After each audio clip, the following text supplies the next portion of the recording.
So, detachment. Ew. TikTok loves it right now. The reason why you're not getting what you want is because you're too attached to it. If you're having a hard time letting go of a person or a situation, this is for you. You have to master the law of detachment. So if you're unfamiliar with what detachment is, it's a way to maintain emotional and mental equilibrium by overcoming emotional attachment, or desire to things or people or worldly concerns, and can help people attain this heightened perspective.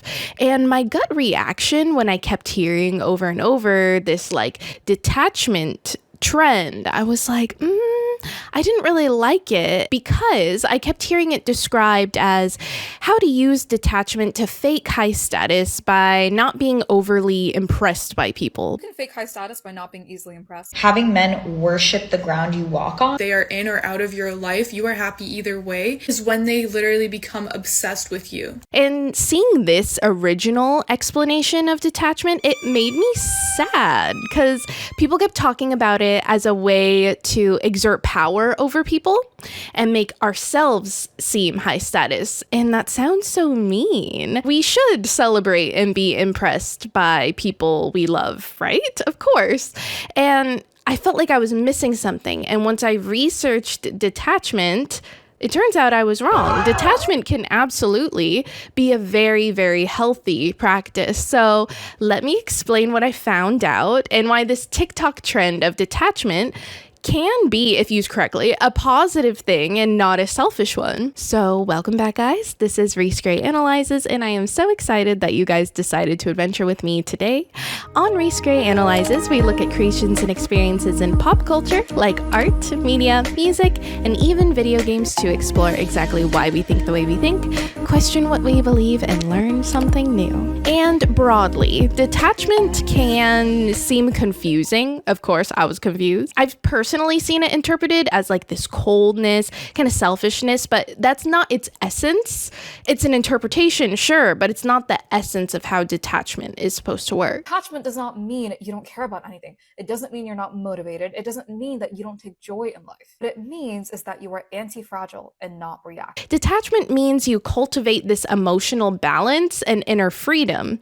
Detachment means being proud of people, but not comparing your achievements to theirs. And that can seem really easy to some people, but this is where cultural differences kind of come in. So there's individualistic cultures, which are more likely Western cultures, and more communal ones like in Asia and even Mexico, as my friends tell me. And these communal cultures, there's a ton of preconceived notions or molds that people are expected to fit in. And if you don't, you're a failure. In collective cultures, like in Asian cultures, sometimes you do wish that people would just mind their own business and be focused on their own goals. So to put this into practice, if your cousin gets a promotion at their job or does really well in school, now there's this pressure among all the cousins that, oh my God, no, my parents are going to compare me and I will never hear the end of it. And that's my visceral reaction when I get good news considering someone else, not this genuine happiness for them. And that's kind of been beat into me because of this collective culture of competition. And I think there's this misconception that collective or community cultures is all about this we're all together, kumbaya, stick together for each other type of thing. And people won't outright reject you if you don't meet this standard, but it can cause people to be in this habit of being externally people pleasing and always comparing yourself to others and never truly being happy for other people. And that's something I didn't like about myself, and that's something I wanted to change. And so practicing detachment can prevent that emotional exhaustion that comes along with always competing and comparing yourself with other people. So instead of this gut visceral reaction being oh my God, what am I going to do? What's going to be expected of me because of my cousin's success? Instead, it's oh, I love them and I'm so happy for them and their success. And that love can inspire you then to work hard too, to be inspired by someone you love working hard, and you want to be like people you love, not out of spite to be successful at the same level as everyone else. And most positively for me, the thing that I struggle with the most, that detachment can help you avoid validation seeking. Detachment keeps interactions genuine and balanced. Like, you don't need to gush every time someone tells you about an accomplishment. Like, they'll know your appreciation is real without like these theatrics.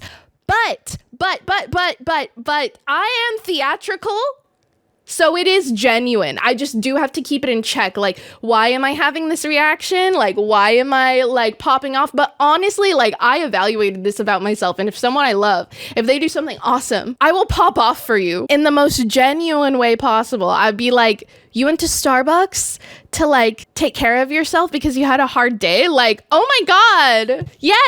Yes, take care of yourself. Take care of yourself. I love it. So like, there's no playbook on how like we should react, but it's just like this self-awareness that you're acting in a genuine way. All personality types are going to be different. And that's why having different kinds of friends, it's so awesome because, you know, if you have a genuine relationship, all different personality types like are going to react to news in a different way. And it's great. I love it. And so this is to say that, yes, do celebrate loved ones through detachment. Detachment doesn't mean you avoid celebrating people. It just means you do it with a sense of stability and presence and focuses the shift from reactivity to intentionality, whether that reaction be jealousy, envy, or over flattery. Detachment isn't about just acting like you don't care anymore. Practicing detachment is about being able to take a step back and put some space between you and the thing so you can view it objectively and find the truth in it versus looking at it subjectively and making it whatever your preconceived notion said it was. You can say, I'm so proud of you, and mean it.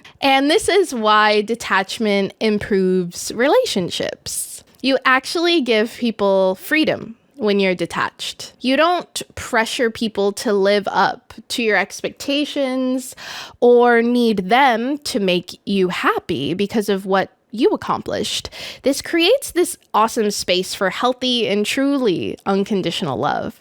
And this can even help during conflict with people that you love too. If a loved one says or does something that might normally hurt you, detachment helps you respond calmly rather than escalating a situation. Like, for example, in my toxic friends video, people you love that you call friends like can brag in a way that feels competitive. And instead of reacting emotionally, you can recognize that insecurity in yourself or in them and respond compassionately. So detachment allows you to engage with others without attaching your ego or your identity to behavior. And this deepens relationships because people feel valued for who they are, not for how much that they impress you or how much you impress them. And so if you're friends with people who constantly try to impress you, they're not genuine. And your whole relationship is based off of this gloating accomplishments and needing consistently to validate each other. And that can be exhausting.